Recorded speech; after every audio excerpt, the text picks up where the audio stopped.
এই মুহূর্তে নির্বাচন কমিশনের সবথেকে বড় আপডেট, সবথেকে বড় ক্ষমতা দিল বিএলওদের হাতে। অর্থাৎ বিএলও আপনাদের পাড়ার যে বুথের যে বিএলও রয়েছেন তাদের হাতে আর একটি বড় ক্ষমতা দিল। সন্দেহজনক বা যদি মনে হয় যে কোনো ভোটার ডবল ভোটার কার্ড রয়েছে বা ভুয়ো রয়েছে বা সন্দেহজনক এরকম ভোটার কেউ থাকলে তার নাম বিএলও বাদ দিতে পারবে, এমনটাই সিদ্ধান্ত কমিশনের। সন্দেহভাজন ভোটারের নাম বাদ দিতে পারবেন বিএলও। বিএলও যেহেতু বুথ লেভেল অফিসার, পাড়ার মধ্যে ঘোরেন, তিনি ফিল্ডে ঘোরেন, তার জন্য বিএলওদের ক্ষমতা তারা ভালো জানবেন যে কে ভারতীয় কে ভারতীয় নয়, কে ভোট দেয়, কার ডবল আছে, কে মারা গেছে, তারাই কিন্তু ভালো জানবে। তো তারাই কিন্তু নাম বাদ দিতে পারবে, তারাই কিন্তু নাম রেখে দিতে পারবে। সন্দেহজনক ভোটার নাম বাদ দেওয়ার ক্ষমতা বিএলওদের হাতে, এমনই সিদ্ধান্ত নিয়েছে কমিশন।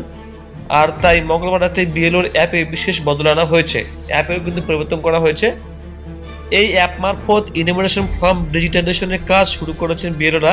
সেখানে এবার একটি বিশেষ অপশন দেওয়া হয়েছে, তার মাধ্যমে বিএলওরাও পূরণ করা ইনুমারেশন ফর্ম ফের যাচাই করতে পারবেন। মানে তিনি রিভেরিফিকেশন করতে পারবেন এই কারা কারা অনলাইনে আবেদন করেছে, কারা কারা অফলাইনে আবেদন করেছে।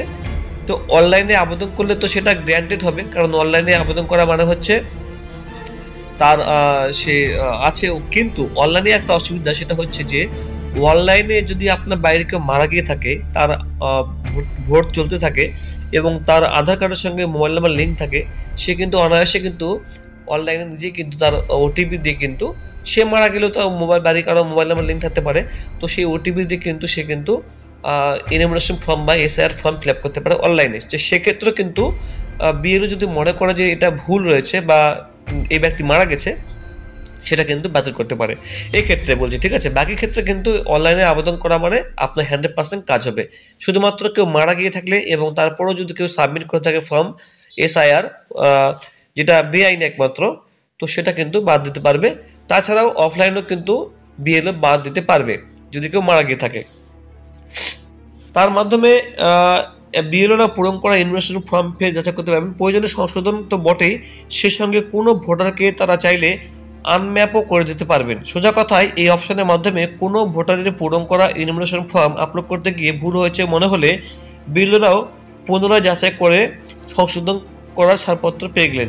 এছাড়াও অ্যাপে সংশ্লিষ্ট ভোটারের ম্যাপিংয়ের মানে শেষ এসআইআর বছরের ভোটার তালিকার সংশ্লিষ্ট ভোটারের নাম ক্ষেত্রে ভুল হয়ে থাকলে তা বাতিল করার বা সংশ্লিষ্ট ভোটারকে আনম্যাপ করার ক্ষমতা আছে বিএলওদের হাতে। কমিশনের দাবি, একাধিক ক্ষেত্রে বিএলওদের কাছ থেকে এ সংক্রান্ত অভিযোগ এসেছিল। তাদের বক্তব্য ছিল কাজ করতে গিয়ে ভুল হয়ে গেলে তা সংশোধনের কোনো সুযোগ নেই এই অ্যাপে, অথচ সেই ভুলের মাসুল হিসেবে শাস্তির মুখে পড়তে হবে বিএলওকেই। এইসব অভিযোগ পাওয়ার পরেই অ্যাপে এই বিশেষ পরিবর্তন আনা হয়েছে। বুধবার সকাল থেকে এই অপশন কাজ করা শুরু করে দিয়েছে, মানে কাজ শুরু হয়ে গেছে। অনেক বিরোধ দাবি এই অপশন দেওয়ার ফলে এবার থেকে বাড়তি সুবিধা পাবে, ভুল ভ্রান্তি সংশোধনের উপায় থাকবে। তবে কমিশনের এই সিদ্ধান্ত রাজনৈতিক বিতর্ক উস্কে দিয়েছে। রাজনৈতিক মহলের একাংশের ধারণা বা ব্যাখ্যা, এমন অপশনে এবার সন্দেহজনক ভোটারদের নাম বাদ দেওয়ার পূর্ণ ক্ষমতা রয়েছে ঠিকই, কিন্তু প্রশ্ন হলো এই অপশনটিকে রাজনৈতিক উদ্দেশ্যে ব্যবহার করা হবে না তো? অর্থাৎ যোগ্য ভোটারদের আনম্যাপ করে দেওয়া হবে না তো? বিশেষত বিহার এসআইআর পর্বে এমন বহু যোগ্য ভোটারদের মৃত বা রাজ্য ছাড়া হিসেবে দেখিয়ে খসড়া তালিকা থেকে নাম বাদ দেওয়া হয়েছিল। খসড়া তালিকায় বিহারে 65 লক্ষ ভোটারের নাম বাদ গেছে। সবথেকে বেশি নাম বাদ পড়েছিল সীমান্ত এলাকায়, অন্তত 80টি বিধানসভা ক্ষেত্রে মৃত দেখিয়ে এমন ভোটারদের নাম তালিকা থেকে বাদ দেওয়া হয়েছিল যাদের বয়স 50-এর কম। ভাগলপুরে একটি পোলিং স্টেশনে 56 জন মৃত ভোটারের নাম বাদ দেওয়া হয়েছিল, যার মধ্যে 50 জনেরই বয়স ছিল 50-এর কম। তো বন্ধুরা, এই হলো বন্ধুরা আপডেট। এরকম একটা ভালো অপশন থাকলে একটা খারাপ দিকও থাকে সেক্ষেত্রে। তো যাই হোক বন্ধুরা, আপনাদের মতামত জানাবেন কমেন্ট বক্সে, আপনার কেমন লাগলো। Thank you.